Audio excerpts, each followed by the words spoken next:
الحمد لله وكفى وسلام على عباده الذين اصطفى خصوصا على سيد الرسل وخاتم الأنبياء سيدنا ومولانا محمد المصطفى أحمد المجتبى وعلى آله وأصحابه الأتقياء الأزكياء. أما بعد فأعوذ بالله من الشيطان الرجيم. بسم الله الرحمن الرحيم. اتل ما أوحي إليك من الكتاب وأقم الصلاة. وقال تبارك وتعالى في موضع آخر: اتل ما أوحي إليك من الكتاب لا مبدل لكلماته ولن تجد من دونه ملتحدا. واصبر نفسك مع الذين يدعون ربهم بالغداة والعشي يريدون وجهه ولا تعد عيناك عنهم تريد زينة الحياة الدنيا ولا تطع من أغفلنا قلبه عن ذكرنا واتبع هواه وكان أمره فرطا. وقال رسول الله صلى الله عليه وسلم: من سلك طريقا يلتمس فيه علما سهل الله له طريقا إلى الجنة. إن الله في عون العبد ما كان العبد في عون أخيه وأن العلماء ورثة الأنبياء. إن الأنبياء لم يورثوا درهما ولا دينارا إنما ورثوا العلم فمن أخذه أخذ بحظ وافر أو كما قال رسول الله صلى الله عليه وسلم. اللهم صل على سيدنا ومولانا محمد وعلى آل سيدنا ومولانا محمد كما تحب وترضى عدد ما تحب وترضى. أستغفر الله ربي من كل ذنب وأتوب إليه. أستغفر الله ربي من كل ذنب وأتوب إليه. أستغفر الله الذي لا إله إلا هو الحي القيوم وأتوب إليه. نہایت واجب الاحترام حضرات علماء کرام، بزرگان دین، بالخصوص اس ادارے کے محترم جناب حافظ سلیم الدین صاحب دامت برکاتہم العالیہ،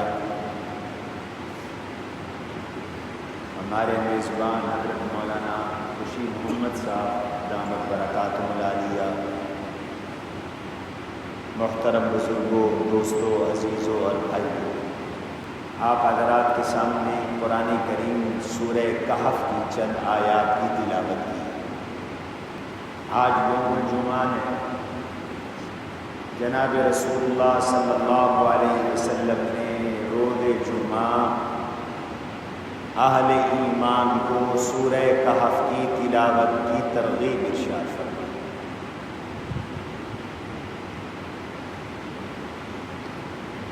جمعے کے دن سورہ کہف پڑھنے کے فضائل بیان کریں۔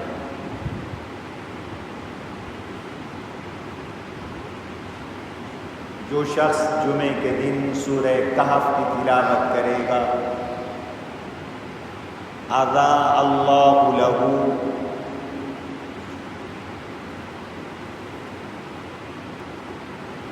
من قدمیہ الی عنان السماء او کما قال، اللہ سبحانہ و تعالی اس کے پاؤں سے لے کر آسمان کی چوٹی تک پورا خلا نور سے بھر دے گا۔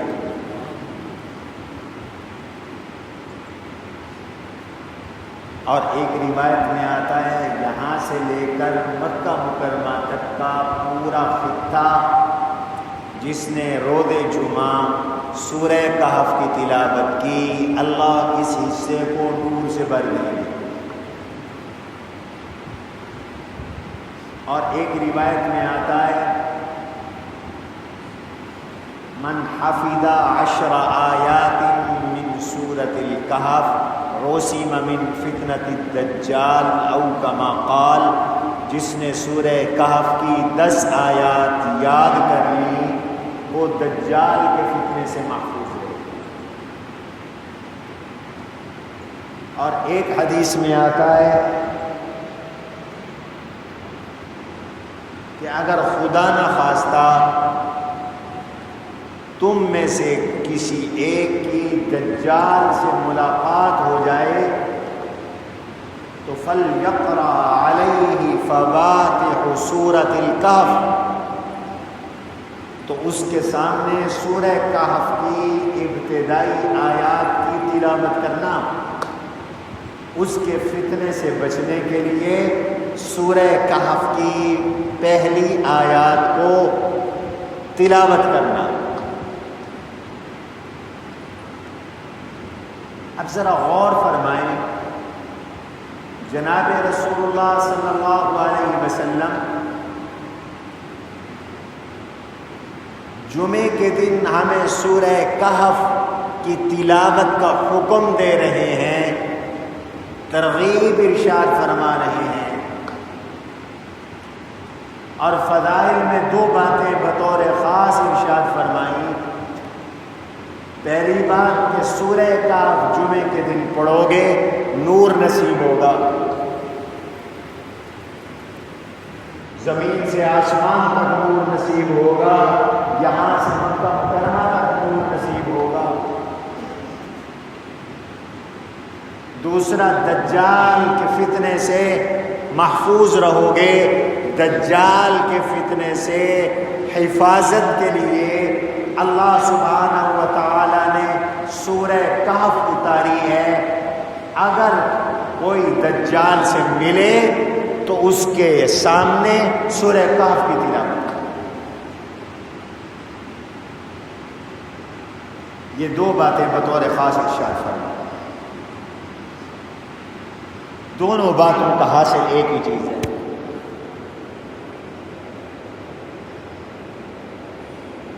اور وہ یہ ہے کہ سورہ کہف ایمان کی حفاظت کا ذریعہ ہے۔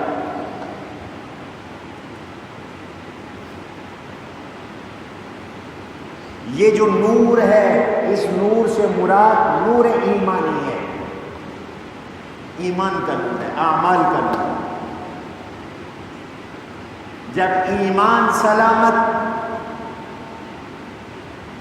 تو دنیا میں بھی نور نصیب ہوتا ہے، آخرت میں بھی نور نصیب ہوتا ہے۔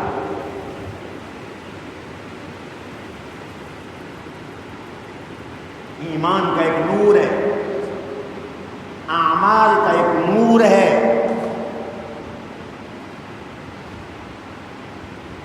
آج نظر نہیں آتا، قیامت میں نظر آئے گا۔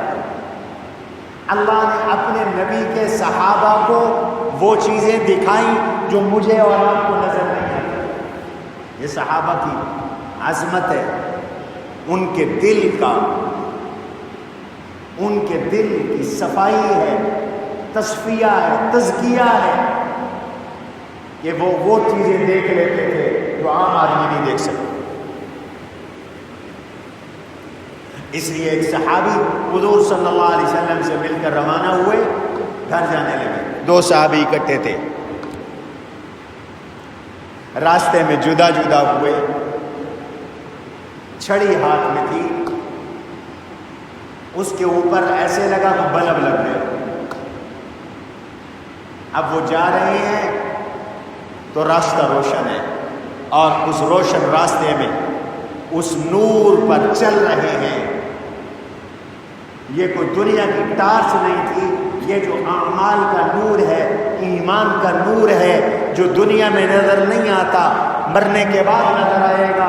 یوم حشر نظر آئے گا، روز محشر نظر آئے گا، پل صراط پہ نظر آئے گا۔ اللہ نے اس نور کو ظاہر کر دیا، منکشف کر دیا۔ یہ نور قیامت میں ہمیں نظر آئے گا آنکھوں سے۔ قرآن بتاتا ہے یوم تری المؤمنین والمؤمنات نورهم یسعی بین ایدیہم وبایمانہم۔ یوم تری المؤمنین والمؤمنات، میرے حبیب آپ کو قیامت میں اہل ایمان مرد، اہل ایمان خواتین نظر آئیں گی۔ نورہم یسعی، ان کا نور ان کے آگے دوڑ رہا ہوگا، ان کے دائیں دوڑ رہا ہوگا۔ مفسرین کہتے ہیں بین ایدیہم و بایمانہم، دو جہتیں ذکر کر کے جہات اربع مراد لیے۔ کیا معنی؟ کہ قیامت کے دن اہل ایمان کا نور ان کے چاروں جانب ہوگا، آگے پیچھے دائیں بائیں ایمان کا نور ہوگا، ایمان چمک رہا ہوگا، نماز منور ہوگی، روزہ چمک رہا ہوگا، قرآن کی تلاوت اس کی روشنی چمک دمک رہی ہوگی، اللہ کا ذکر اس کی روشنی چمک دمک رہی ہوگی۔ اس شخص کا، ایمان والے کا صدقہ چمک دمک رہا ہوگا، زکاتیں چمک دمک رہی ہوگی۔ اس لیے فرمایا الصلاۃ نور والصدقۃ ضیاء، نماز نور ہے، قیامت کے دن نماز کی لائٹ ہوگی، صدقہ روشنی ہے، قیامت کے دن اس صدقے کی لائٹ اور روشنی ہوگی۔ گھپ اندھیرے میں انہی اعمال اور ایمان کے نور کے ساتھ راستہ نظر آئے گا۔ کافروں کے پاس، منافقین کے پاس کوئی روشنی نہیں ہے، بالکل کوئی روشنی نہیں ہے، وہ اندھیرے میں، گھپ اندھیرے میں پھنسے رہیں گے۔ چنانچہ قرآن کریم نے بتایا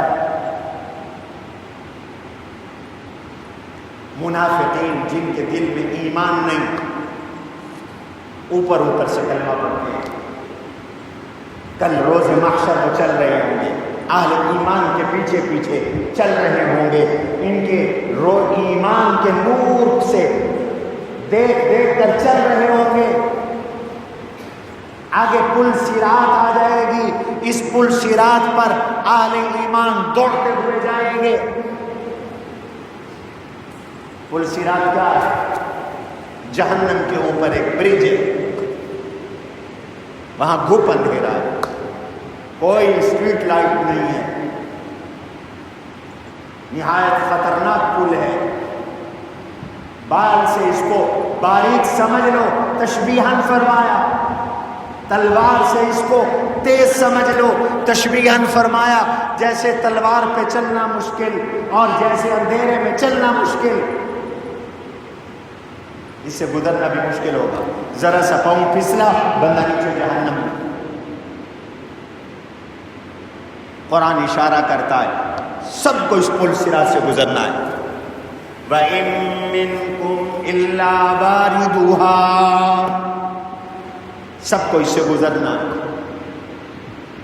اب اس اندھیرے میں ایمان والے بھی گزر رہے ہیں، منافقین بھی، کافرین بھی، بدکار بھی، بے نمازی بھی، بے روزے دار بھی، بے زکات نہ دینے والے بھی، فرضیت کے باوجود حج نہ کرنے والے بھی، سب گزر رہے ہیں، لیکن پار وہی ہو رہے ہیں جن کو راستہ نظر آ رہا ہے۔ راستے کا نور ایمان کے ساتھ ہے، راستے کا نور نماز کے ساتھ ہے، راستے کا نور روزے کے ساتھ ہے، راستے کا نور حج اور زکات کے ساتھ ہے، راستے کا نور نیک اعمال کے ساتھ ہے، اور وہ تیزی کے ساتھ گزرتے چلے جا رہے ہیں۔ اور منافقین وہ مسلمانوں کے پیچھے پیچھے چل رہے ہیں۔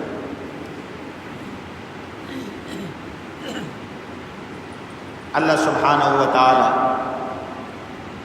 منافقین اور مومنین کے درمیان رکاوٹ کرتا ہے۔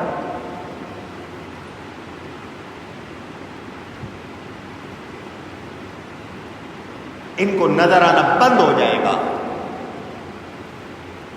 قرآن کہتا ہے اب منافق چیخیں گے، کہیں گے اہل ایمان سے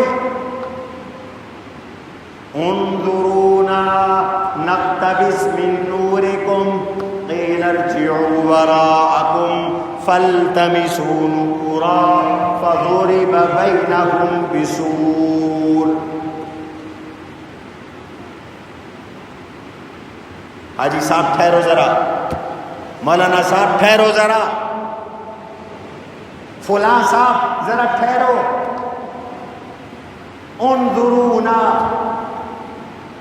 ہمارا انتظار کرو، انظرونا ٹھہر جاؤ، انظرونا ہماری طرف متوجہ ہو جاؤ، نقتبس من نورکم تمہارے ایمان کے نور میں، ایمان کی لائٹ میں ہم بھی گزرنا چاہتے ہیں، ہم بھی تمہارے ساتھ چلنا چاہتے ہیں۔ جواب آئے گا، اللہ جواب آئے گا یا اللہ کی طرف سے یا ان ایمان والوں کی طرف سے، قیل ارجعوا وراءکم، واپس جاؤ، پیچھے جاؤ۔ مفسرین نے اس کی ایک تفسیر کی، دنیا میں جاؤ، ایمان لانے کی جگہ دنیا ہے، نماز پڑھنے کی جگہ دنیا ہے، روزہ رکھنے کی جگہ دنیا ہے، حج کرنے کی جگہ دنیا ہے، صدقہ کرنے کی جگہ دنیا ہے، زکوٰۃ دینے کی جگہ دنیا ہے، جاؤ اعمال کی جگہ دنیا میں ہے۔ نور ایمان سے آتا ہے، نور اعمال سے آتا ہے، روشنی ایمان کی ہے، یہ روشنی نیک اعمال کی ہے، اعمال کی جگہ دنیا ہے۔ قیل ارجعوا وراءکم فالتمسوا نورا، وہاں جا کے نور تلاش کرو، فضرب بینہم بسور، اتنے میں اللہ مؤمنین کافرین مؤمنین منافقین کے درمیان ایک پردہ ڈال دیں گے، ایک دیوار کھڑی کر دیں گے جس کے اندر جنت ہوگی، جس کے بعد جہنم ہوگی۔ مؤمنین جنت میں آ جائیں گے، منافقین نعوذ باللہ جہنم میں چلے جائیں گے۔ سمجھا یہ رہا کہ سورہ کاف کی تلاوت سے ایمان کا نور نصیب ہوتا ہے، ایمان کی سلامتی نصیب ہوتی ہے، کفر سے حفاظت ہوتی ہے۔ اس لیے جمعے کے دن جس نے اب تک سورہ کاف نہیں پڑھی وہ جمعے کے بعد سورہ کاف کی تلاوت کر کے جائے اور ہمیشہ کا معمول بنا، دائمی معمول بنا، سورہ کاف پڑھنی ہے۔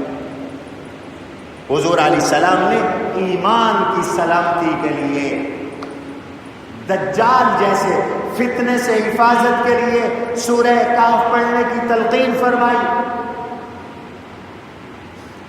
ایک اور بات بھی سمجھ لیں، یہ جو سورتوں کے فضائل ہیں، سورہ کاف پڑھ لو ایمان نصیب ہوگا، اس کا مطلب کیا ہے؟ اس کا معنی یہ ہے کہ سورہ کہف کو پڑھو، اس کے مضامین کو سمجھو، اسے ایمان محفوظ ہو۔ خالی الفاظ پڑھنے سے تلاوت قرآن کی برکت تو ضرور حاصل ہوگی، لیکن یہ جو فضیلت ہے یہ سورہ کہف کے مضامین سمجھنے سے حاصل ہوگی۔ ایمان بچے گا اور ایمان مضبوط ہوگا جب سورہ کہف کے مضمون پہ غور کرو گے۔ اللہ نے کہف میں بیان کیا کیا، چنانچہ غور کریں ذرا۔ سورہ کہف میں اللہ سبحانہ و تعالی نے 4 فتنوں کا ذکر کیا اور ان 4 فتنوں کا علاج بیان کرنا۔ 4 فتنے، ایمان کے لیے 4 خطرے، ان 4 خطروں سے بچاؤ، ان 4 خطروں سے حفاظت کے ذرائع بھی بیان ہے۔ تمہارے ایمان کے خاتمے کے لیے 4 خطرے ہیں۔ ان خطروں میں فتنوں کا معنی خطروں کے ساتھ کر رہا ہوں۔ 4 فتنے۔ پہلا فتنہ ریاست کی طرف سے فتنہ آتا ہے جبر کا، کہ جبرن لوگوں کو کافر بنایا جائے، جبرن لوگوں کو ایمان سے ہٹایا جائے۔ اس کی مثال اصحاب کہف کے ساتھ دی ہے، میں تفصیل آگے چل کے عرض کرتا ہوں۔ دوسرا فتنہ دولت کا فتنہ، پیسے کا فتنہ۔ یہ پیسہ اور دولت اور مال آدمی کا دماغ خراب کر دیتے ہیں، اللہ سے غافل کر دیتے ہیں، اللہ سے دور کر دیتے ہیں، تکبر میں مبتلا کر دیتے ہیں، ظلم میں مبتلا کر دیتے ہیں، طغیان میں مبتلا کر دیتے ہیں، اعتداء میں مبتلا کر دیتے ہیں۔ اس فتنے کا ذکر کیا، اس فتنے سے حفاظت کا ذریعہ بتایا۔ تیسرا فتنہ جس کا سورہ کہف میں ذکر ہے وہ ہے علم اور ہنر کا فتنہ۔ بعض لوگوں کا علم خطرہ ہوتا ہے کہ انہیں تکبر میں نہ ڈال دے، فتنے میں نہ ڈال دے۔ جس طرح شیطان اس نے اپنے علم کی بنیاد پر آدم علیہ السلام کو سجدہ کرنے سے انکار کر دیا تھا، دلائل دینے لگا تھا، قال انا خیر من خلقتنی من نار وخلقتہ من طین۔ علم کا خطرہ اور علم سے پیدا ہونے والا خطرہ، اس کا علاج بھی بتایا۔ چوتھا فتنہ جس انسان کے ایمان کا امتحان ہے وہ اقتدار کا فتنہ ہے کہ کچھ لوگ اقتدار میں آ کر اللہ کو بھول جاتے ہیں، اللہ کے رسول کو بھول جاتے ہیں، دین کو بھول جاتے ہیں، اپنے اسلام کے شعائر کو بھول جاتے ہیں۔ اس فتنے اور اس خطرے کا ذکر کیا حضرت ذوالقرنین کے واقعے کے ضمن میں، اور اس کا علاج بھی بتایا ہے۔ فرمایا یہ 4 خطرے لاحق ہیں، ان 4 خطروں سے آگاہ رہو اور ان کا علاج بھی کرتے رہو۔ ان 4 چیزوں کے مجموعے پر یہ سورہ کہف مشتمل ہے۔ لہذا جب ہر جمعے سورہ کہف پڑھو گے تو ان 4 فتنوں کا استحضار ہوگا اور ان سے بچاؤ کے لیے فکر مندی پیدا ہوگی۔ ہر 8 دن بعد ایک نیا سبق ملے گا۔ اور دجال ان فتنوں کے مجموعے کا نام ہے۔ دجال میں دنیا کا ہر فتنہ موجود ہے۔ اس لیے حدیث میں آتا ہے ما من نبی الا وقد انذر قومه بالدجال۔ ہر نبی نے اپنی قوم کو دجال سے ڈرایا ہے۔ میں بھی تمہیں دجال سے ڈرا رہا ہوں۔ ایک چیز تمہیں اضافی بتا رہا ہوں، ان الدجال اعور وان ربکم لیس باعور۔ دجال ایک آنکھ سے کانا ہوگا اور وہ اپنے آپ کو رب کہے گا۔ خیال کرنا تمہارا رب بے عیب ہے، کانا نہیں ہے۔ وہ ایک آنکھ کے عیب والا ہوگا دجال۔ اس کو خدا نہ سمجھنا، اس کو خدا نہ ماننا، اس کو مشکل کشا نہ سمجھنا، اس کو مشکل کشا نہ ماننا۔ دجال دنیا کا سب سے بڑا فتنہ، سب سے بڑا خطرناک فتنہ۔ حضور علیہ السلام ارشاد فرماتے ہیں نوح علیہ السلام نے بھی اپنی قوم کو دجال سے ڈرایا تھا۔ کہاں نوح علیہ السلام، کہاں ہم؟ اتنا خطرناک فتنہ ہر نبی نے ڈرایا۔ میرے نبی نے دجال کا کہ تفصیلی حالات بیان فرمائے۔ فرمائے یہ رب ہونے کا دعویٰ کرے گا، یہ کہے گا بارش میرے کنٹرول میں ہے، یہ کہے گا موسم میرے کنٹرول میں ہے، وہ کہے گا زندہ کرنے والا میں ہوں، مارنے والا میں ہوں، وہ کہے گا رزق دینے والا میں ہوں، وہ کہے گا پوری دنیا پہ کنٹرول میرا ہے، وہ کہے گا پوری دنیا پہ حکومت میری ہے۔ وہ ایک علاقے میں جائے گا، وہ اپنے اثر اور تصرف کے ساتھ بنجر زمین کو آباد کر دے گا، آباد زمینوں کو بنجر کر دے گا۔ مردوں کو نظر آئیں گے کہ مردہ قبر سے کھڑا ہو گیا ہے، زندے کو مار ڈالے گا۔ اس طرح کے آثار اس کے اندر پائے جائیں گے۔ لوگوں کو نظر آتا ہوگا کہ سب کچھ یہی کر رہا ہے۔ ایمان والو، تم ایمان پر رہو گے اگر اللہ کے اور اللہ کے نبی کے حکموں پر چلتے رہے تو دجال کا اثر نہیں ہوگا۔ باقی دنیا دجال کا اثر قبول کر کے دجال کو خدا بنا لے گی، مشکل کشا بنا لے گی، حاجت روا بنا لے گی۔ وہ پوری زمین پہ جائے گا، روئے عرش میں پھرے گا، ہر شہر میں جائے گا، لیکن نہ وہ مدینے جا سکے گا نہ وہ مکے جا سکے گا۔ میرے نبی نے فرمایا اس وقت اللہ مدینہ منورہ کے ہر راستے پر اپنے فرشتوں کی تعیناتی کر دے گا۔ میرے فرشتے دجال کو مدینہ میں گھسنے نہیں دیں گے۔ سورہ کہف پڑھتے رہو تو دجال سے بھی بچے رہو۔ اس دجال کے فتنے کے خاتمے کے لیے میرا اللہ عیسیٰ علیہ السلام کو آسمان سے اتارے، اور ان سے پہلے حضرت مہدی علیہ الرضوان جو سیدنا امام حسن ابن علی رضی اللہ عنہ کی اولاد سے ہیں، وہ آئیں گے شام کے اندر۔ مدینہ منورہ میں لوگ ان کو تلاش کریں گے، مکہ مکرمہ میں تلاش کریں گے، رکن یمانی اور حجر اسود کے درمیان وہ ٹیک لگا کے بیٹھے ہوں گے، لوگ ان کو پہچان لیں گے، ان کے ہاتھ پہ بیعت کریں گے۔ یہ تفصیلی احوال احادیث کے اندر موجود ہیں۔ تو بالآخر عیسیٰ علیہ السلام دجال کو قتل کریں گے مقام لد پر۔ لد اس وقت دنیا کا بڑا انٹرنیشنل ایئرپورٹ ہے، اسرائیل کے اندر ہے۔ میرے نبی نے آج سے 1450 سال پہلے مقام لد کا تذکرہ فرمایا، حدیث میں یہ لفظ موجود ہے۔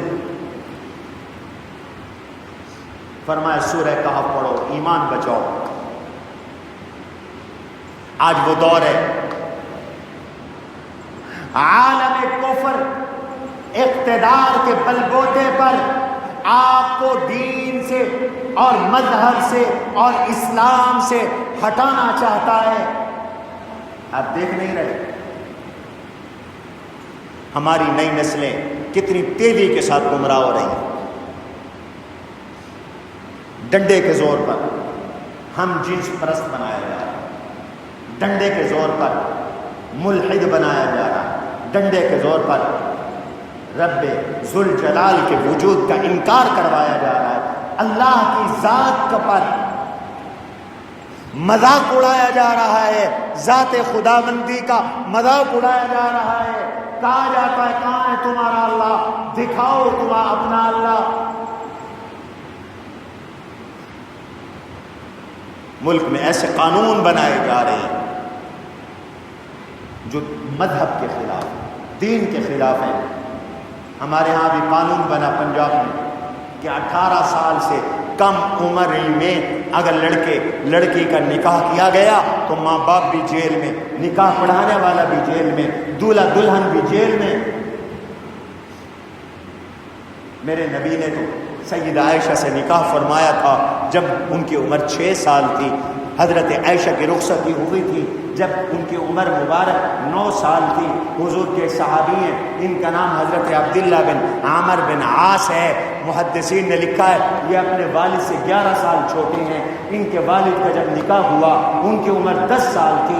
صحابہ نے تو 10 سال کی عمروں میں نکاح کیے، 11 سال کی عمروں میں نکاح کیے، بچوں کے کیے، بچیوں کے کیے، جوان ہوئے، نکاح ہو گئے، جمع بالغ ہوئے، بچی کا بھی نکاح کر دیا گیا۔ لیکن آج ریاست کا جبر ہے کہ نہیں، تم نے 18 سال کی عمر سے پہلے، 24 سال کی عمر سے پہلے نکاح نہیں کرنا، تم نے فلاں کام نہیں کرنا، تم نے فلاں کام نہیں کرنا۔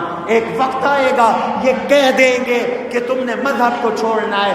آج برطانیہ میں، امریکہ میں، مغرب میں کہا جا رہا ہے کہ ہمیں مذہب نعوذ باللہ نہیں چاہیے، ہم آسمانی تعلیمات کے پابند نہیں ہیں، ہم وحی کے پابند نہیں ہیں، جو دل میں آئے گا وہ کریں گے۔ آج مغرب میں کتیا کے ساتھ شادی ہو رہی ہے، آج مغرب میں جانوروں کے ساتھ شادی ہو رہی ہے۔ آپ کے پاکستان میں لڑکا لڑکے کے ساتھ، لڑکی لڑکی کے ساتھ شادیاں کر رہا ہے اور قانون انہیں تحفظ دے رہے ہیں۔ تو ایسا جب دور آ جائے تو ایمان کیسے بچا؟ اللہ نے علاج بھی بتایا، نمونہ بھی بتایا۔ علاج کیا ہے وہ بھی سورہ کہف بتاتی ہے، نمونہ کیا ہے وہ بھی سورہ کہف بتاتا ہے۔ نمونہ ہے اصحاب کہف۔ یہ کون ہے اصحاب کہف؟ سوال کیا تھا مشرکین مکہ، پوچھ کے آئے تھے مدینہ کے یہودیوں سے، کوئی ایسا سوال بتاؤ کہ جس سے ہم جان سکے، محمد عربی صلی اللہ علیہ وسلم کو لاجواب کر سکے۔ تو یہودیوں کے بڑے بڑے مولویوں نے، ان کے بڑے بڑے احبار نے، رہبان نے انہیں یہ کہا تھا کہ اس کا جواب یہ ہے، سوال یہ ہے، جا کر تم پوچھو اصحاب کہف کا کیا قصہ تھا، ان سے جا کے پوچھو کہ روح کیا ہے، روح کی کیا حقیقت ہے۔ ان سے جا کے پوچھو کہ حضرت یوسف علیہ السلام مصر سے، یوسف علیہ السلام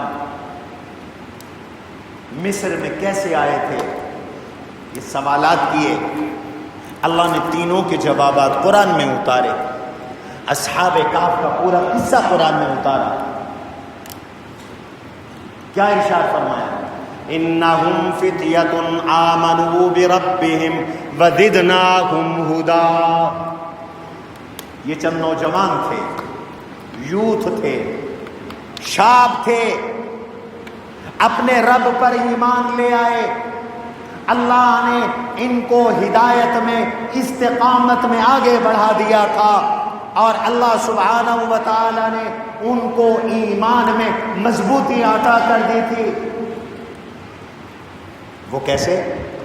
وَرَبَطْنَا عَلَىٰ قُلُوبِهِمْ إِذْ قَامُوا فَقَالُوا رَبُّنَا رَبُّ السَّمَاوَاتِ وَالْأَرْضِ وَلَن نَّدْعُوَ مِن دُونِهِ إِلَٰهًا لَقَدْ قُلْنَا إِذًا شَطَطًا۔ پوری قوم مشرک تھی، پوری قوم بتوں کی پجاری تھی۔ یہ 7 نوجوان تھے، ان کے دل میں آیا توحید نیچر اور فطرت ہے، اللہ پہ ایمان لانا یہ انسان کی نیچر اور فطرت ہے۔ ان کے دل میں آیا کہ ہمارا معبود، ہمارے مسجود، ہمارے حاجت روا، مشکل کشا یہ ہاتھ سے بنائے ہوئے بت نہیں ہو سکتے، اور یہ مخلوق نہیں ہو سکتی۔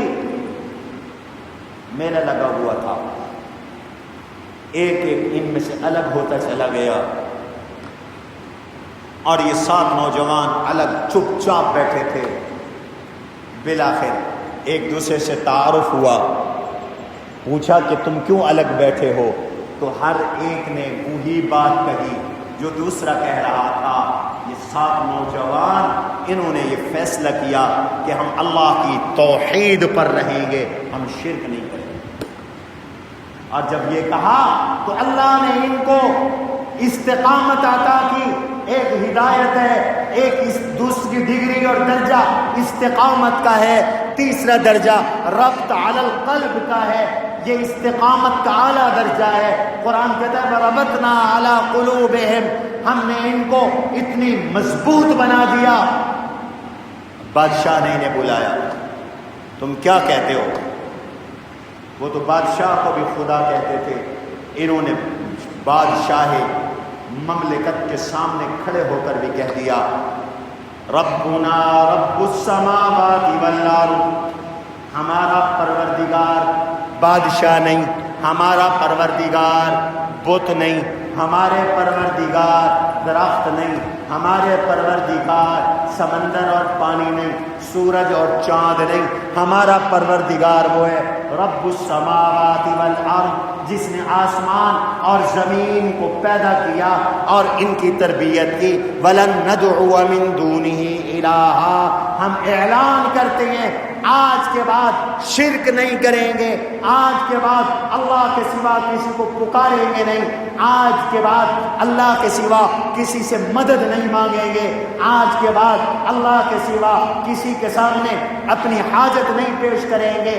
ہمارا حاجت روا کون ہے؟ سارے بولو اللہ۔ اللہ ہے۔ ہمارا مشکل کشا کون ہے؟ سارے بولو اللہ ہے۔ ہماری بگڑی بنانے والا کون ہے؟ اللہ ہے۔ اللہ کے سامنے ہم اپنی حاجتیں پیش کریں گے۔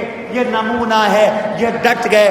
بادشاہ نے کہا تھا تمہیں 3 دن کی مہلت ہے، اپنے باپ دادے کے دین پر واپس آ جاؤ ورنہ قتل کر دیے جاؤ گے۔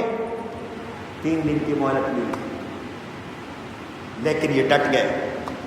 قرآن بتاتا ہے وَإِذْ اعْتَزَلْتُمُوهُمْ وَمَا يَعْبُدُونَ إِلَّا اللَّهَ فَآوُوا إِلَى الْكَهْفِ يَنشُرْ لَكُمْ رَبُّكُمْ مِنْ رَحْمَتِهِ وَيُهَيِّئْ لَكُمْ مِنْ أَمْرِهِمْ مُرْفَقًا۔